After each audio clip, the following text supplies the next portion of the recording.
Le livre de l'Ecclésiaste au chapitre 6. Il est un mal que j'ai vu sous le soleil et qui est fréquent parmi les hommes. Il y a tel homme à qui Dieu a donné des richesses, des biens et de la gloire,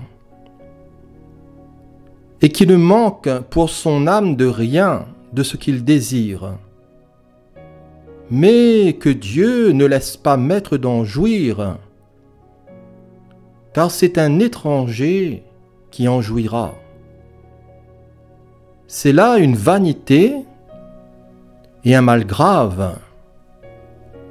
Quand un homme aurait 100 fils, vivrait un grand nombre d'années, et que les jours de ces années se multiplieraient, si son âme ne s'est point rassasiée de bonheur et si de plus il n'a point de sépulture, je dis qu'un avorton est plus heureux que lui, car il est venu en vain, il s'en va dans les ténèbres, et son nom reste couvert de ténèbres.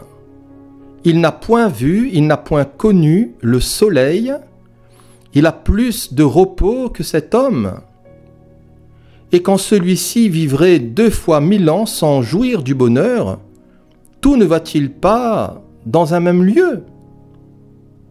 Tout le travail de l'homme est pour sa bouche, et cependant ses désirs ne sont jamais satisfaits. Car quel avantage le sage a-t-il sur l'insensé? Quel avantage a le malheureux qui sait se conduire en présence des vivants? Ce que les yeux voient est préférable à l'agitation des désirs. C'est encore là une vanité et la poursuite du vent. Ce qui existe a déjà été appelé par son nom. Et l'on sait que celui qui est homme ne peut contester avec un plus fort que lui. S'il y a beaucoup de choses, il y a beaucoup de vanité.